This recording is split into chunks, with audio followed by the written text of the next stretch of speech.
안녕하십니까. 서정길 목사입니다.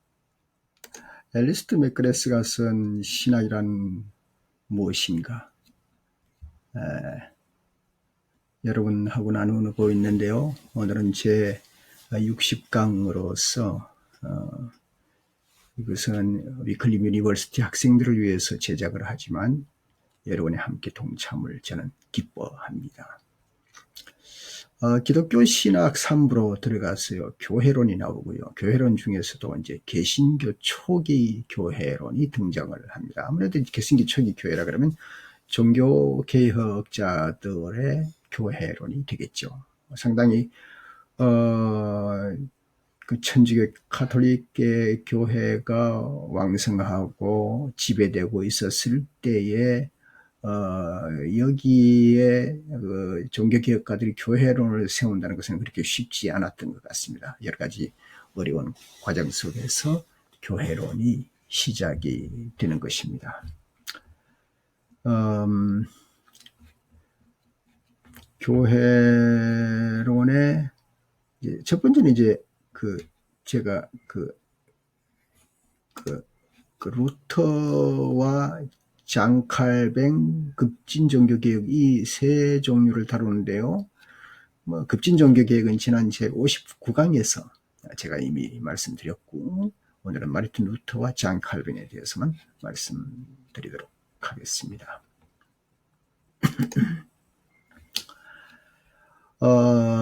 마르틴 루터는 교회론을 이렇게 정리를 했습니다.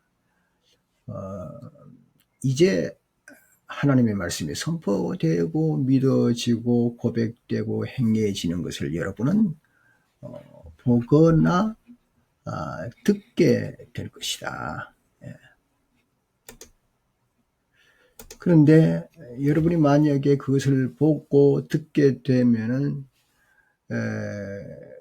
그 말씀이 선포되고 믿음이 고백되고 그렇게 행해 나가려고 하는 공동체가 있다면 혹시 여러분이 보기에는 소수 공동체라고 할지라도 그것이 홀리 크리스찬 퓨플이라, 즉 그것이 바로 거룩한 공교회가 된다는 사실을 잊지 마세요. 이렇게 이제 얘기를 하고 그것을 교회가 아니거나 교회냐 하고 의심하지 말라는 그런 권고를 하기 시작합니다.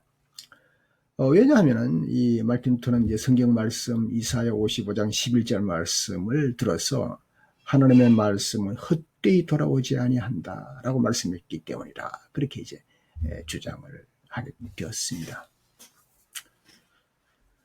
계속해서 이제 루터는 말하죠. 하나님의 말씀은 그 백성이 없이는 하나님 말씀이 존재할 수 없고 또 백성이 없다면 누가 이 말씀을 전파하겠는가?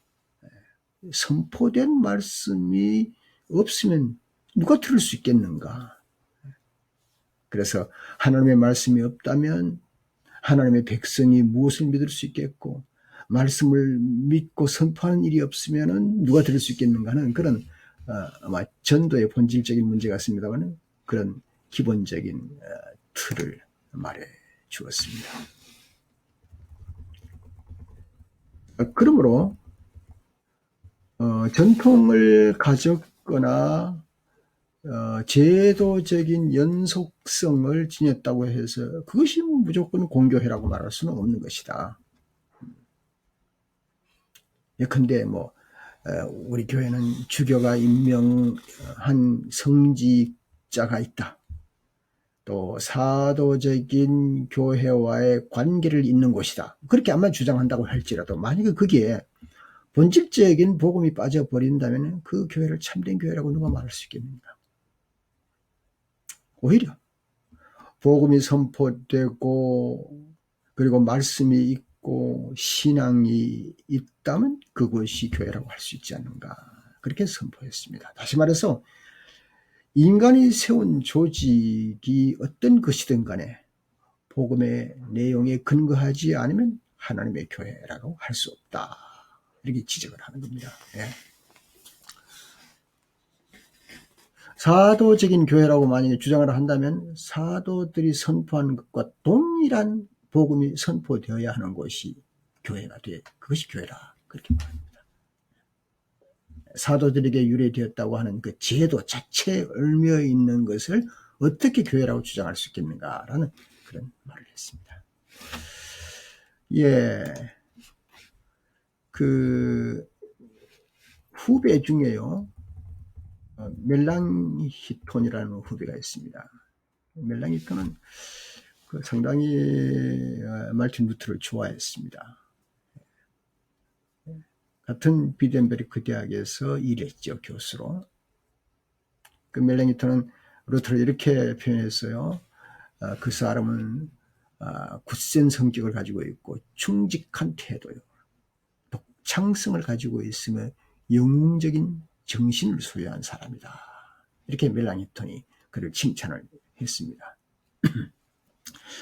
그러면서 이제 멜랑히톤이 많이 도왔지요. 뭐 언어학적으로 뛰어난 사람이 되어서 루터를 많이 도왔습니다. 개혁할 때.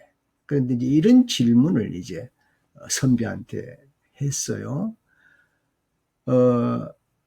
이제 급진적인 개혁자들이 당시에 말이죠. 조금 전에 제가 지난번 59강에서 말씀드린 대로 이 개혁자들은 대체로 이제 아마시 공동체라든가 뭐 제세례파를 중심한다고 볼 수 있는데요. 이들이 벌써 천주교로부터 이탈자라고 이렇게 내버림을 당했거든요. 그러면 루터는 그들하고 어떻게 다른가? 이걸 한번 설명해 보라는 거죠. 다시 말합니다. 이제 기능적인 면에서 급진적인 개혁자들과 루터의 견해를 어떻게 구분하는가라고 할 때, 루터는 거기에 있어서 대답은 그렇게 어렵지 않게 합니다. 이제 급진자들을 그때 당시에 이제 광신자라고 표현했는데요. 루터가요. 광신자들이 득세한 곳일지라도 그들이 만약에 말씀과 성례전을 부정하지 않는다면 그 교회는 거룩하다. 그렇게 말했습니다. 네, 14년 후배가 질문에 해서 대답하는 거야. 그렇게 하면은 상황이 그렇게 힘들지 않고 넘어가겠습니다만은 대충. 그런데 가톨릭 교회 단체에서 물으면서 분명하게 얘기하라고 할 때에 여기에 이제 교회론이 완전 무고한 교회론이 이렇게 제시되어야 하는 거거든요. 1520년 종교개혁 진영에서 대체로 가톨릭 교회와 분리를 일시적인 현상으로 처음에는 보았습니다. 예. 이제 종교개혁이 시작되니까 가톨릭 교회에서도 사실은 그 안에 자체 안에서 개혁을 많이 했어요. 그런데 진정 마틴 루터 같은 그 사람의 특별히 이제 면죄부 같은 그런 확실한 개혁을 해냈겠습니까? 그다음에 덮어가면서 다른 아주 사소한 것들이 개혁이 되었지만 완전한 개혁이 이루어진다고 믿으면 아주 큰 문제가 해결된다고 믿으면 가톨릭으로 들어가기로 했습니다. 그러니까 이런 상황에서 무슨 우리가 분파를 만들려고 한 것도 아니고, 마틴 루터가 말이죠. 최초로 다른 교회를 만들려고 하는 의도가 있었던 건 아닙니다. 또 새로운 별개의 운동을 일으켜 보자는 그런 뜻은 아니었습니다. 특별히 이제 한 예가 이제 면죄가 가지는 중요한 문제에 대해서 올바른 이해를 하고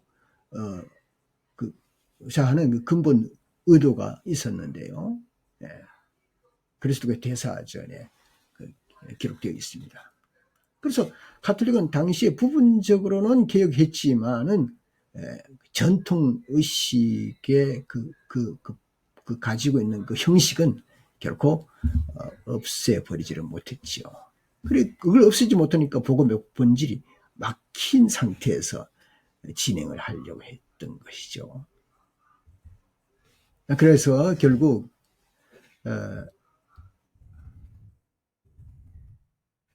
이제 가톨릭과 개신교가 재결합 된다는 꿈은 꿈으로 불과했습니다.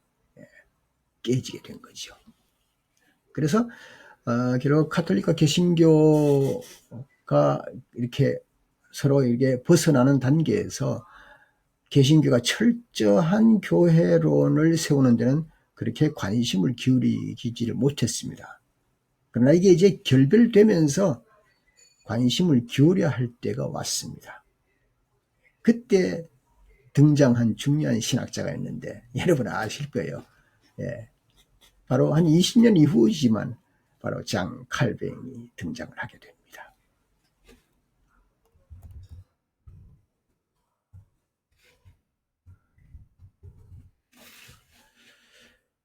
예,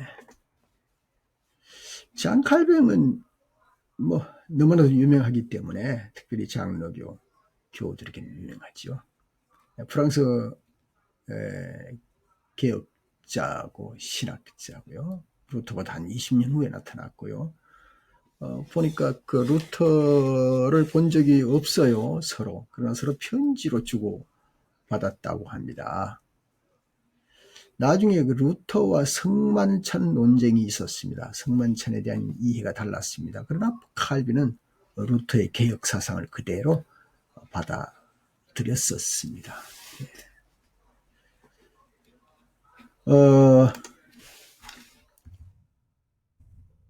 1541년에요. 라티스본 회의가 있었습니다. 그런데 결론적으로 말하면 그 회의가 깨졌습니다. 이 회의는 가톨릭과 개신교 사이에 화해가 이루어지면서 합치려고 했던 레젠스부르크에서 이루어졌는데 종교개혁자들은 가톨릭 교회에서 일시적으로 나왔던 점을 인식하고 천주교의 개혁의 바람이 개선되고 진정한 개혁이 이루어진다고 하면 들어가려고 했지만 그것이 성사되지 못했습니다. 그래서 이러한 상황이 전개되는데요. 개신교에서는 부득이하게 이제 교회론이 이제 필요하게 되었지요. 그래서 교회론을 체계적으로 정립해야만 했습니다. 칼뱅은 16세기 개신교에서 가장 정교한 것으로 인정되는 교회론을 세웠습니다. 그 표지는 간단했습니다. 두 가지였습니다. 그건 아마 그 루터로부터 온 것이기도 합니다만 교회에서는 하나님의 말씀이 선포되어져야 한다. 둘째는 교회에서는 성례전이 올바로 거행되어야 한다 였습니다.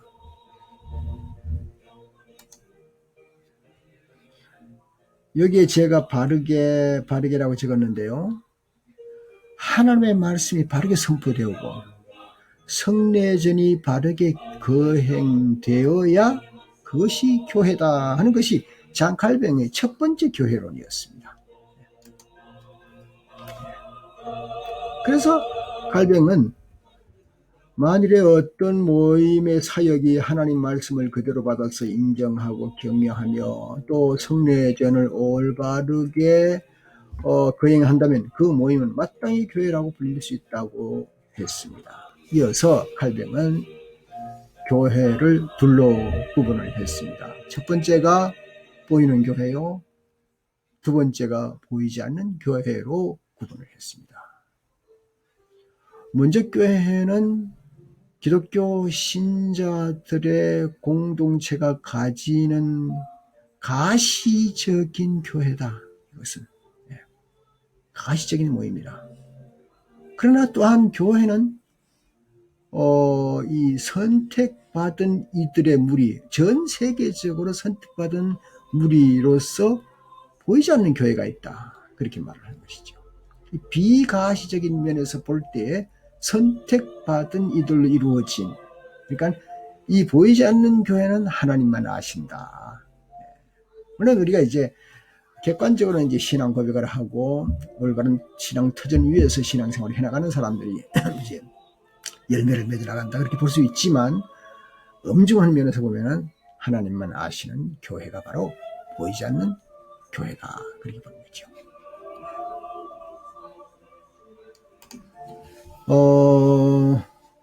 보이지 않는 교회는 선택받은 사람들로만 이루어지며 보이는 교회는 어떻습니까? 착한 사람, 악한 사람, 선택받은 이들, 버림받은 이들. 지난번에 제가 잠깐 말씀을 드렸지만은 구원의 영접을 확실히 한 사람과 거짓으로 한 사람, 그 다음에는 놀러 교회 온 사람, 또 신앙생활 바르게 하려고 온 사람, 거듭나서 하나님의 자녀로 닮아가는 사람, 닮아가는 척하는 사람, 별의별 사람들이 다 모이는 것이 보이는 교회가 아니겠습니까? 그걸 이제 아우구스티누스도 그런 얘기를 했습니다. 여러 사람이 다 모인다. 그래서 합쳐져 있는 거다. 그걸 이제 급진 종교 개혁은 그런 일이 있을 수 없다. 합쳐졌다니 그렇게 이제 반대를 했죠. 그래서 구분하는 것은 이제 이것을 구분하는 것은 어떻게 구분하느냐? 히포의 아우구스티누스는 당시에 도나투스 주의자들과 맞서서 밀과 가라지 비유를 했지 않습니까? 마태복음 13장 24절 30절 말씀을 근거로 이렇게 주장을 펼칩니다. 선택받은 자와 버림받은 자를 구분하는 것은 하나님의 은혜와 인간의 자격이 얽혀 있는 까닭에 인간의 능력을 벗어나는 것이다. 그렇게 말을 했습니다.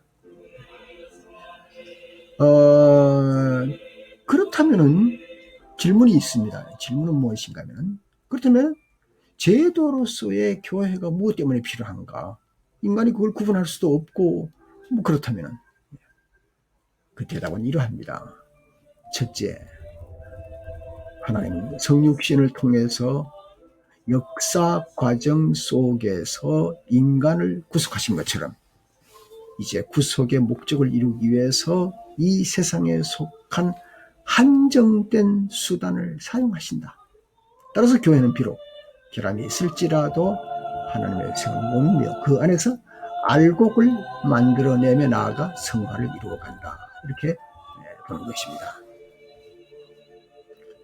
둘째, 그 대답의 답은 비록 그 가시적인 교회, 즉 보이는 교회가 약점이 있다고 할지라도 모든 신자가 존중하고 헌신해야 한다. 그 이유는 그리스도의 참된 몸인 비가시적인 교회가 바로 그 가시적인 교회 안에 있기 때문이다. 참 중요한 얘기를 했습니다.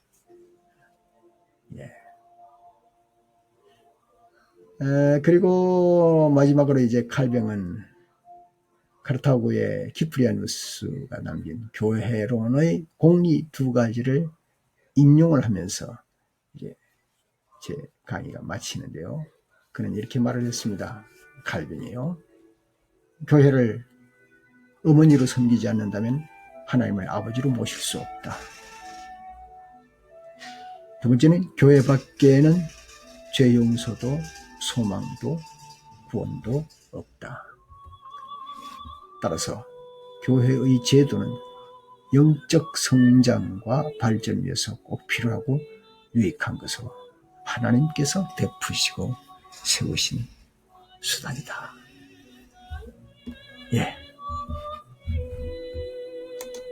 제 60강을 마치겠습니다. 58강이 아니고 60강이 됩니다. 감사합니다. 다음에 61강에서 뵙도록 하겠습니다. 코로나 바이러스에 더 마음 늦추지 마시고 더 긴장이라기보다는 더 조심하시고 건강하게 우리가 이 어려운 단계를 믿음으로 잘 이겨내십시다. 경청해 주셔서 감사합니다.